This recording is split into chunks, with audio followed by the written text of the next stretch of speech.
Okay, we're introducing a new segment. This is going to be a news type, infotainment show portion of our channel. And the idea is that for folks who are considering or are currently cruising in the Sea of Cortez and coastal Mexico, this is going to be information and events that are pertinent to cruising in this region to folks that are looking at or currently sailing in Mexico, and also general news themes and events that may be of interest to folks who are tuning into our channel because they are here to learn how to sail. So things that are industry specific or information that would be pertinent to you as you're entering the sport and entering the lifestyle. So I hope everyone enjoys, and let's crack on.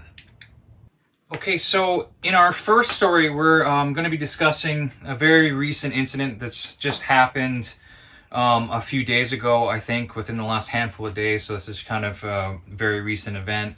And a gentleman that many in the community here in Sea of Cortez and Mexico have had the pleasure of meeting.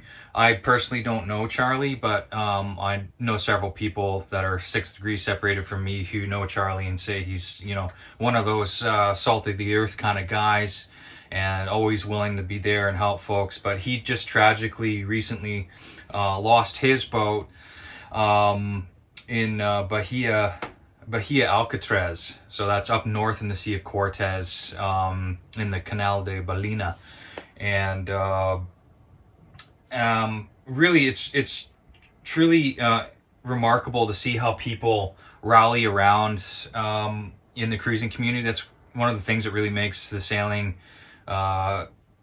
cruising as a lifestyle really remarkable, is how the community comes together to support one another and help each other out when you're in a bind. And this is one of those situations that is like the ultimate heartbreak, short of somebody losing a life. Losing your boat's about as perilous as it gets.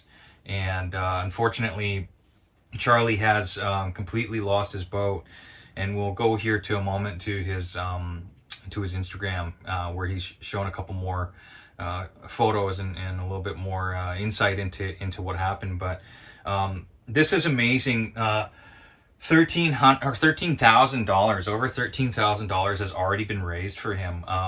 And I could see a future where a community like this would maybe be able to crowdsource insurance for everyone, because this is clearly a situation where, and let's be honest, most cruisers out there, myself included, only carry the minimum amount of insurance, liability insurance on their boats. And there's a number of reasons for that. You need the minimum amount to protect yourself and protect others, and to gain access to marina facilities and so forth.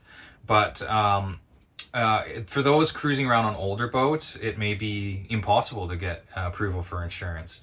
For others who are cruising, extended cruising, the costs associated with a complete loss policy is cost prohibitive. It can be several thousands of dollars a year, and in a lot of instances that's too much money for people to part with when they're living and cruising on a shoestring budget, there's certainly a large number of people out there doing that.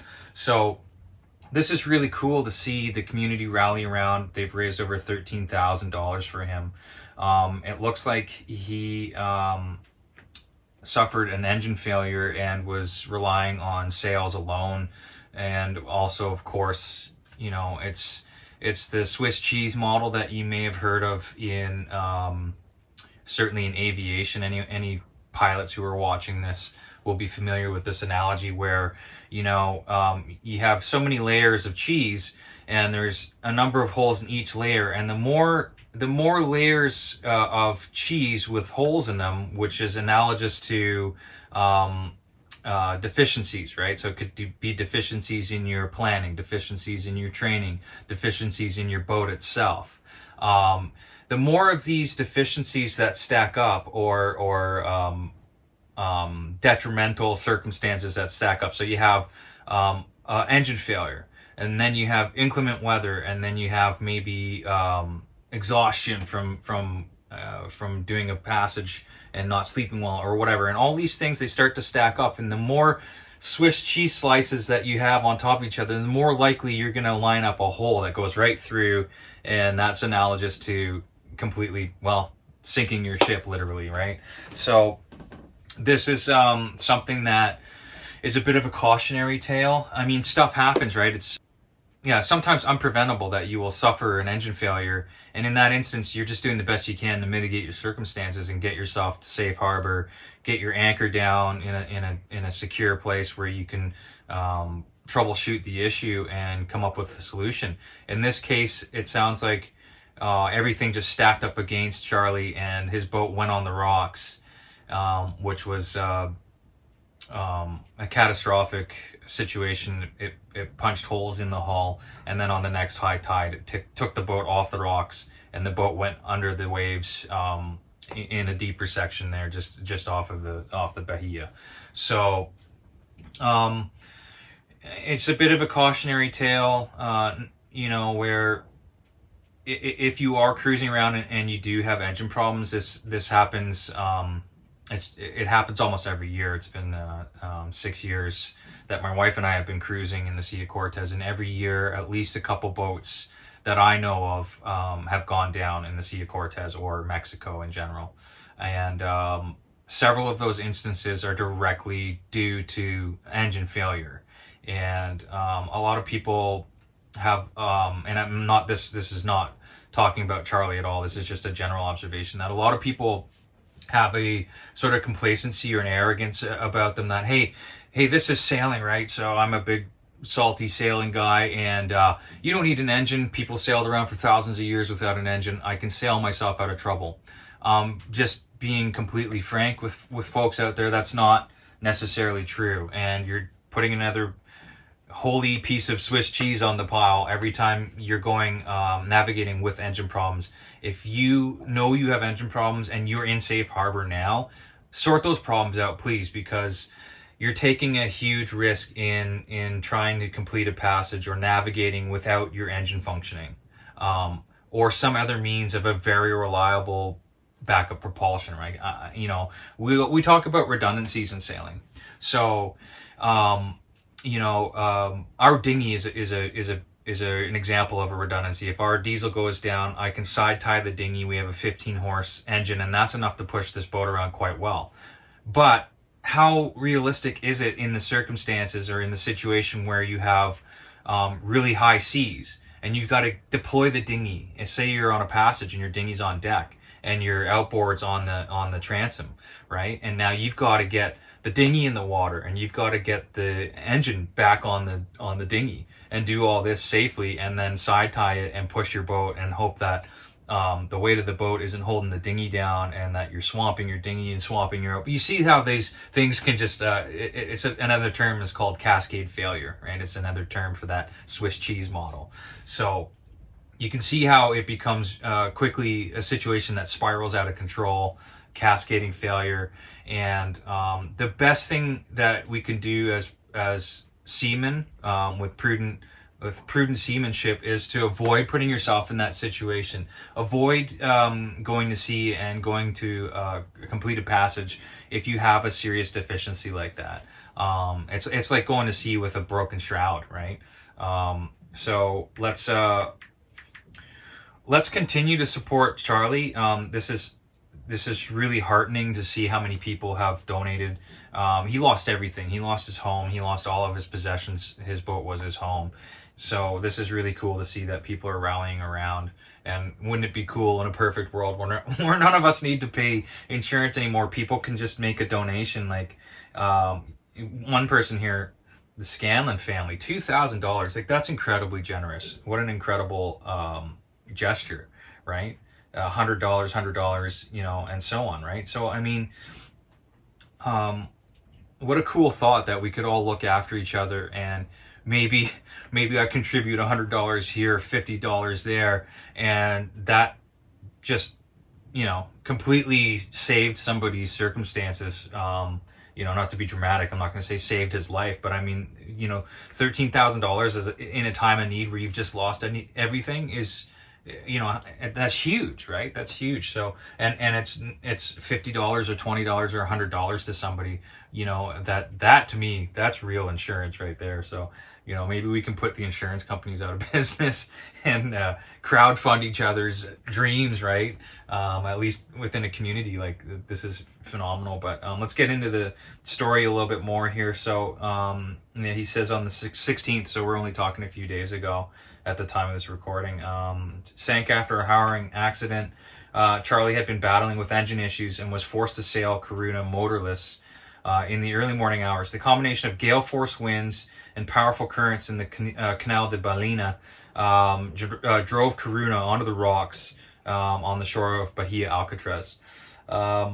Despite his best efforts to save her, the hull was severely damaged, and when the next high tide came, Corunna was dragged off the rocks, but the damage was too great and she sank off the point in deep water. So this is terribly sad. And then it goes on to say that he was the kind of guy who would pitch in and help anybody in a time of need. And so it's really cool to see that, that karma has been revisited on Charlie. I mean, it's certainly not going to replace his boat. I believe he had a Hans Christian 36 or 38 by the looks of it in the photos. So no, of course, 13 grand isn't going to replace his boat. This GoFundMe looks like it's still open. So, I mean, if anyone wants to help contribute to Charlie, that'd be wonderful. So yeah, just a sad story, but also a really uplifting story and a cautionary tale, that, things happen, right? And none of us can judge what was going on with Charlie.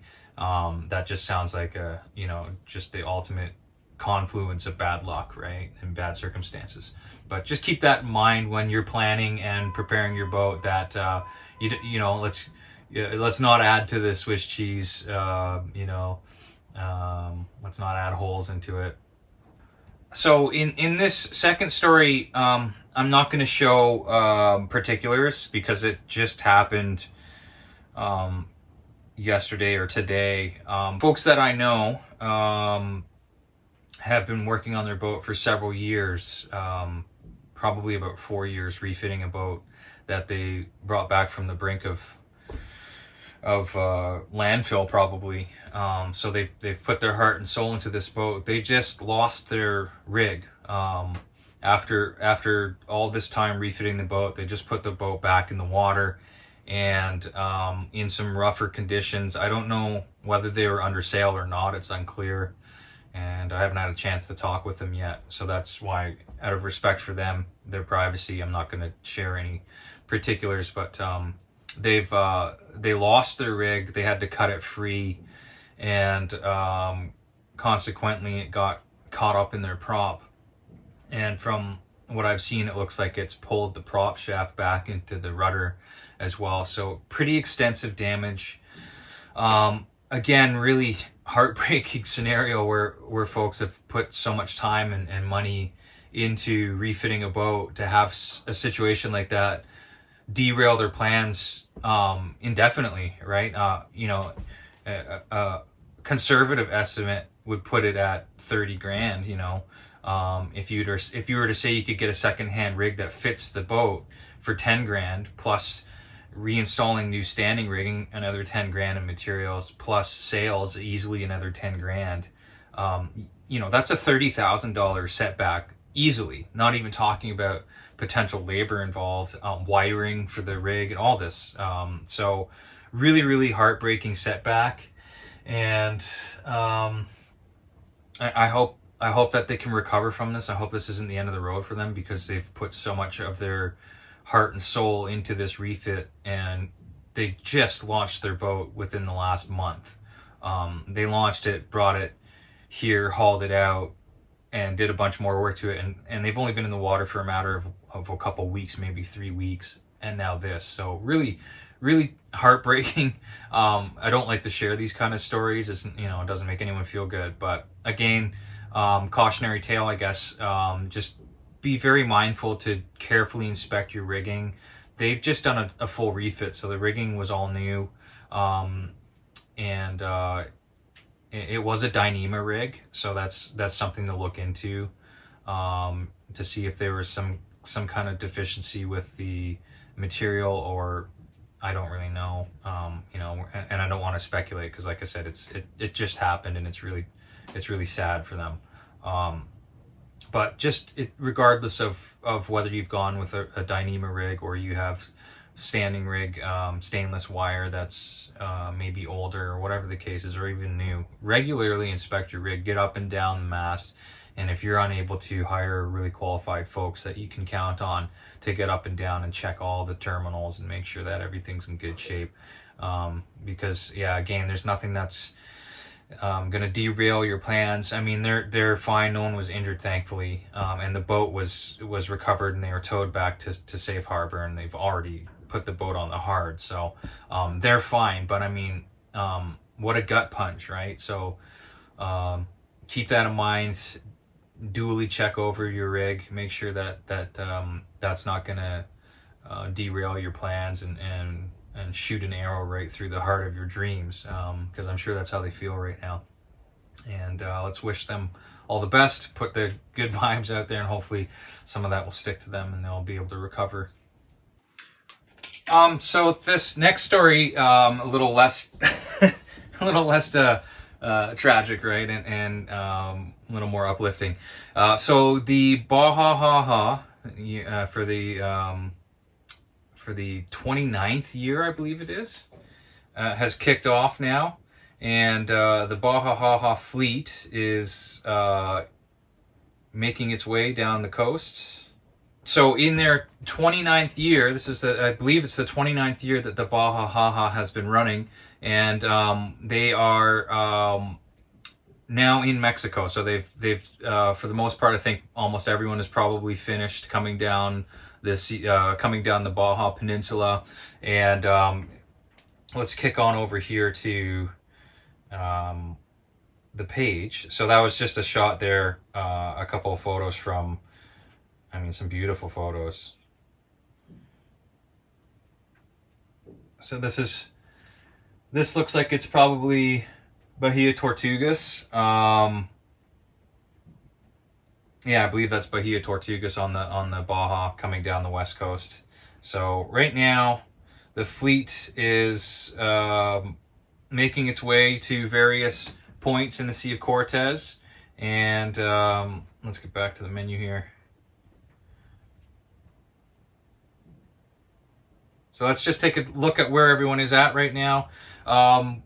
So let's welcome everyone to Mexico. If it's your first time cruising on the Baja HaHa, welcome, and I hope you're having a blast. Let's see where folks are since the last time I looked. So this is predict wind. It gives folks the ability to track one another in the group. So as of November 8th, it looks like folks left. We're leaving San Diego. And as of November 20th, so today's date, you still have folks that are actually coming down the Baja. So it's still underway. So we're going to see an influx of folks coming into the marinas. So keep that in mind when you're booking slips, and keep that in mind when you see new faces. Say hi to our friends who have just come down from San Diego. And yeah, so as of the 14th, folks, we're getting in around the peninsula and into Cabo San Lucas. Just as the 15th. So yeah, a lot of very recent entries.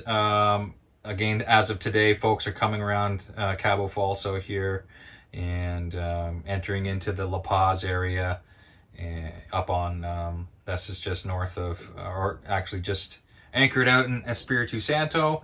And some folks who have made it over to the mainland already, here into Mazatlan as of today, and other boats continuing south as of today, making good speed at 7.7 knots on average. So yeah, welcome to the Baja HaHa 2024 fleet. And if you're interested in finding out more about the Baja HaHa, you can visit their website, baja-haha.com, and check out if you're making plans to come down the coast and you want to sail with the support of a group like that. It's a great way and a fun way to come down the coast.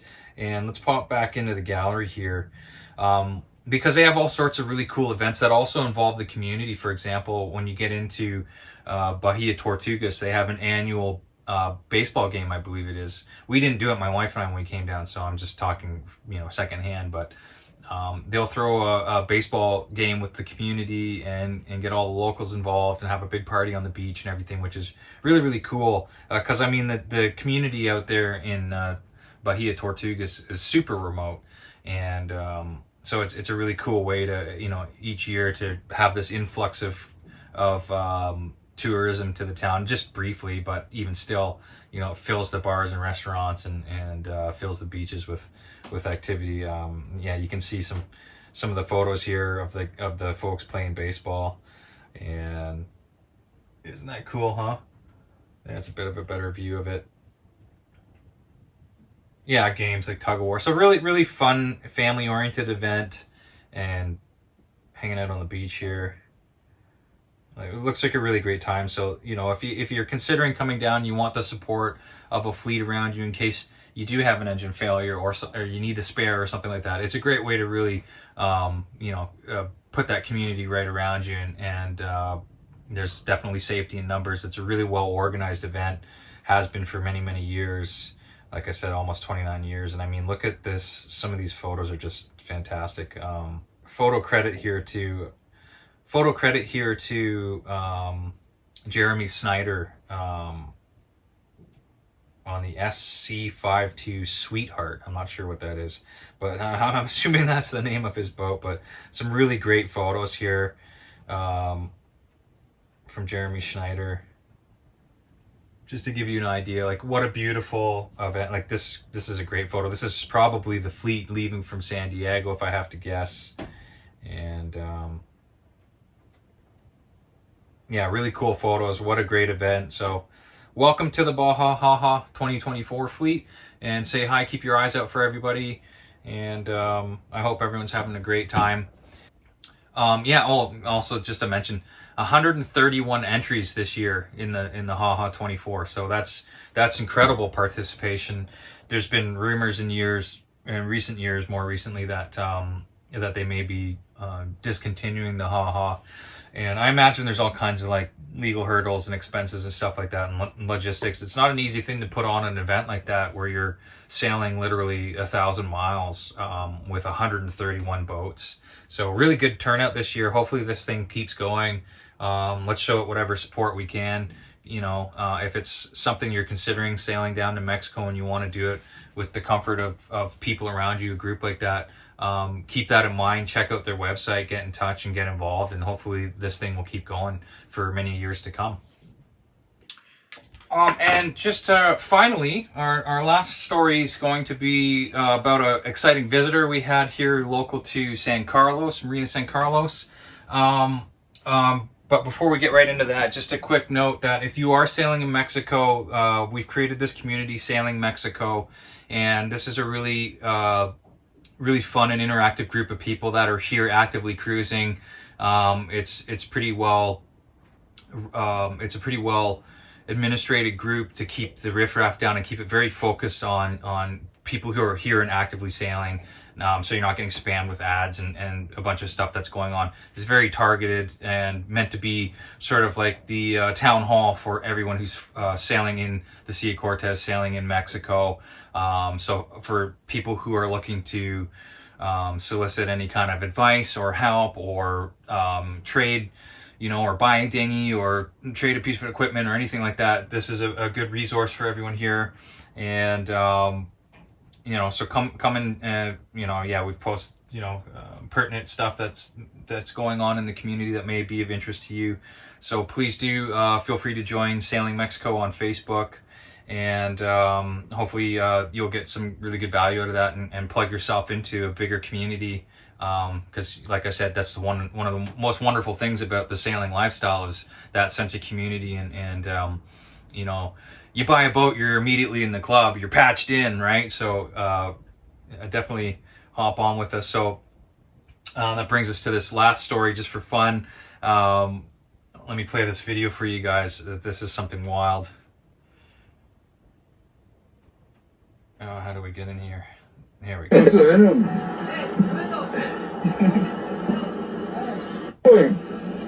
Let's try that. Look at that.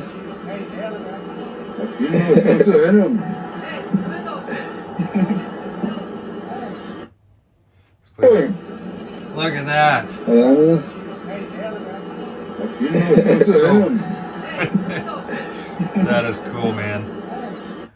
So swimming right through the Marina San Carlos, we have this hammerhead come through the marina a few days ago. So I don't know how rare that is, but it's worth mentioning that one of the local favorite bars right on the shore, right along the Malecon of Marina San Carlos, is Hammerhead's Bar. So now it all makes sense to me. For years I've been wondering, why do we call this place Hammerheads? There's not a lot of sharks. You don't really see a lot of sharks in San Carlos. I recently saw a video, and actually it's on this group as well from a month or so back, but I recently saw a group of fishermen out, maybe 50 miles out of San Carlos, out in some blue water, and they must have had, I don't know, like 100 or so silkies in the water around their boat. So there's sharks out there. Keep that in mind when you're fishing, when you're diving. If you're a spear fisherman like I am, I've never once seen a shark in the water local to San Carlos when I'm in the water. And I always keep that in mind when I'm nicking the bloodline, or giving the gills a whack with a knife to bleed out your fresh caught fish.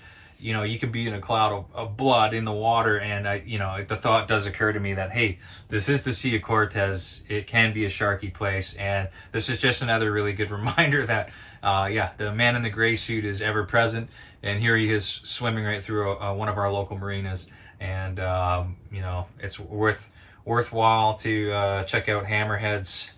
Let's see if I can find Hammerhead Bar here. Hammerheads, here we go. So Hammerheads, the shark, we would have seen the shark right around in here. I think they were standing right about over here while the shark was swimming through, well into the basin. And here's Hammerheads. Here's Hammerheads restaurant right here. So if you're ever wondering, I guess we now know what the namesake was all about. Yeah, and I don't know if this video is going to play or not, but I think every Friday night and Saturday night we get the dudes playing locally. So a great place to come down and hang out. And you never know, maybe you'll see a hammerhead shark for real. But anyhow, that's it for this week's segment. I'm not sure how often we'll do these news things. I don't know how often there's going to be newsworthy information, but maybe it'll become a regular thing. We'll see. And of course, let us know in the comments if this is something you enjoy, what other kind of content you'd like to see us possibly shine a light on during these kind of segments. And we'll see. It could be something we do more frequently. It may be something that we do whenever there's something of note and newsworthy to report to the local Mexico sailing fleet. But hopefully this was enjoyable, folks, and thanks for tuning in. We will see you soon.